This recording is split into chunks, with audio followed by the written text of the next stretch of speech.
Welcome to LatiNation, celebrating your generation from coast to coast. I'm your host, Humberto Guida. And I love anything that takes something you think you know about and turns it on its head. Like, how about professional fighters? We've been covering a lot of them this season on LatiNation because, let's face it, there's a lot of Latino fighters, but they often get a bad rap for being brutes. Now, kicking off the show today is a pro mixed martial artist who is anything but a brute. He is the newly crowned UFC bantamweight champ, Dominick Cruz. And the fascinating thing about Dominick is not just his unorthodox style or the fact that he has come back from not one, but two devastating knee injuries to take back his belt. It's the fact that he is shaping to be one of MMA's foremost insightful analysts. Nobody breaks down the fight game quite like this guy does. And we traveled to his gym in Chula Vista for some of that insight, which you'll get coming up right here on LatiNation. En Acción, brought to you by the U.S. Army. They're strong, then there's Army strong. My name is Dominick Cruz, UFC bantamweight champion. I was about 6-0 when I first came here to San Diego, California to have my first fight in Eric Del Fiero's promotion called Total Combat back then. But when I moved out here for that fight with Faber, I was 9-0 and I moved out here because I had that title fight. That was my first title fight on a big show, big promotion, the WC. It was gonna be on TV, so I wanted to get a good camp in.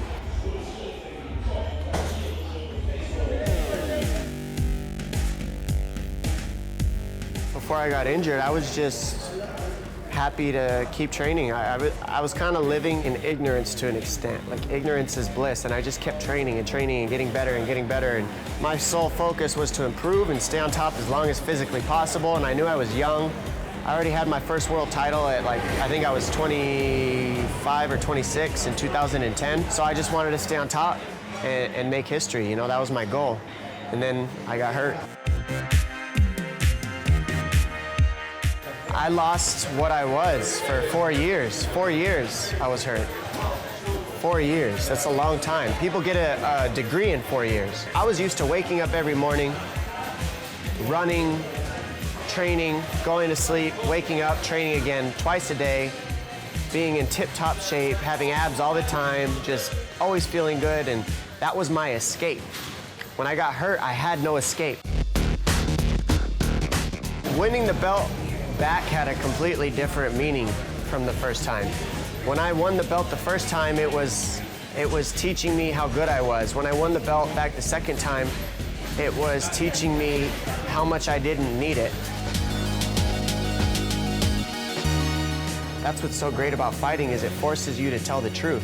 You can't run from it, because it's gonna come back and slap you in the face if you try to. So the more facts I speak, the more people get caught up in their own lies and their own ego. Dominick, the Dominator Cruz!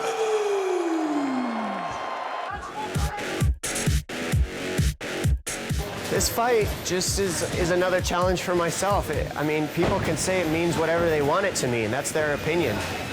The facts are, this is a challenge for myself. You know, everywhere I go, it's like, when are you gonna shut up that guy Faber? You were supposed to fight him in 2012, you didn't. Regardless of what he did while I was hurt, whether he stayed active or lost a bunch of times or whatever, none of that matters, because the fans wanna see it. Anywhere I go, it's when are you gonna shut up Faber? When are you gonna fight Faber? So it's like, all right, I'm gonna give the fans what they want, and we're gonna finish this trilogy and make this fight happen, and that's what it represents to me.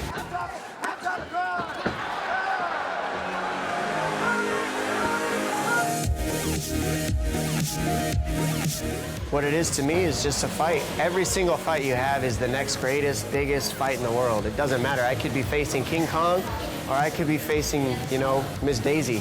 It doesn't matter. It's the next biggest fight because all the cameras are on you and there's an event built around it. So it can be whatever you guys want it to be, but I know what it is for me, and for me, it's just another challenge. And new UFC undisputed bantamweight champion of the world,